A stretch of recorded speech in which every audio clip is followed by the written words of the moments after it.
أعوذ بالله من الشيطان الرجيم بسم الله الرحمن الرحيم اللهم عجل وليك الفرج. हज़रत अमीरुल मोमिनीन अली इब्न अबी तालिब अलैहिस्सलातु वस्सलाम नहजुल બલાગાની અંદર હિકમત નંબર 221માં ઇરશાદ ફરમાવે છે કે ખરાબમાં ખરાબ બાતું કયામતના દિવસે ખુદાના બંદા ઉપર જુલ્મ અને અત્યાચાર કરવું છે. આ દુનિયા મુસાફરખાનું છે. અહીંયા આપણે સફરવાળી જિંદગી ગુજારી રહ્યા છીએ અને આપણી હંમેશાવાળી જગ્યા એટલે આખેરત માટે બાતું લઈ જવાનું છે. જે સારા કાર્યો કરશે તેનું બાતું સારું હશે અને જે આ દુનિયામાં રહી ખરાબ કાર્યો કરશે, લોકોના માલ લૂંટશે, બેઈમાની કરશે, લોકોના હક ખાઈ જશે, આ બધી વસ્તુ જુલ્મમાં આવે છે. ફક્ત કોઈને મારવું જ જુલ્મ નથી.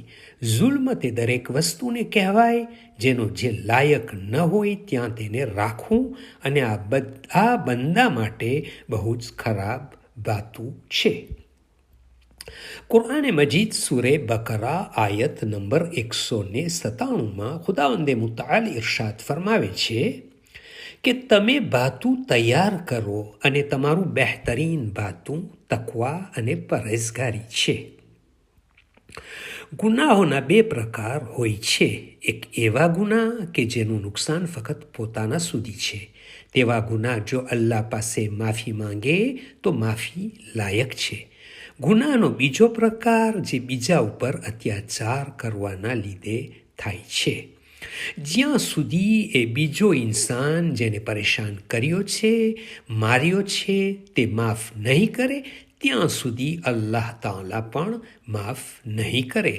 એટલે જ ઇમામ અલી અલૈહિસ્સલામ આ જુલ્મને ખૂબ જ ખતરનાક અઝાબવાળી વસ્તુમાં જિક્ર કરેલ છે. સમજદાર ઇન્સાન માટે જરૂરી છે કે જ્યારે દુનિયાથી જાય તો એવી રીતે જાય કે તેની દામન ઉપર કોઈ પ્રકારના ગુના અને જુલ્મ ન હોય. જો કોઈ જુલ્મ કરશે તો તેને દુનિયામાં અને આખેરત બંને જગ્યા ઉપર અઝાબ મળશે. ઇમામ અલી અલૈહિસ્સલામ ખુતબા નંબર 176માં ઇરશાદ ફરમાવે છે કે એ જુલ્મ કે જે ઇન્સાનથી કોઈ પણ દિવસ જુદા નહીં થાય, એટલે જેનો અઝાબ મળતો રહેશે, તે એકબીજાને મારવું છે અને તેના માટે ઇસ્લામમાં ખાસ સજા રાખવામાં આવી છે. અસલી સજા તો આખેરતમાં છે, જે બહુ જ ખતરનાક અને દર્દનાક હશે. એક હદીસમાં રસૂલે અકરમ સલ્લલ્લાહુ અલૈહિ વઆલિહિ વસલ્લમ ફરમાવે છે કે ક્યામતના દિવસે ઇન્સાનના દરેક સારા અને ખરાબ આમાલ જાહેર થઈ જશે. ત્યારે દરેક અમલને એક સુરતમાં લાવવામાં આવશે અને જે પ્રકારનો જુલ્મ કર્યો હશે તે મુજબ ઝાલિમ પાસે આવી અને ઊભો રહી જશે. ઇમામ બાકિર અલૈહિસ્સલામ એક હદીસમાં ઇરશાદ ફરમાવે છે કે મારા બાબા મને આખરી સમયે વસિયત કરી અને ફરમાવ્યું કે જેનો કોઈ સાથ આપવાવાળું અને મદદગાર ન હોય તેની ઉપર કોઈ દિવસ જુલમ કરવો નહીં. એક વાત અહીંયા બતાવી જરૂરી સમજું છું.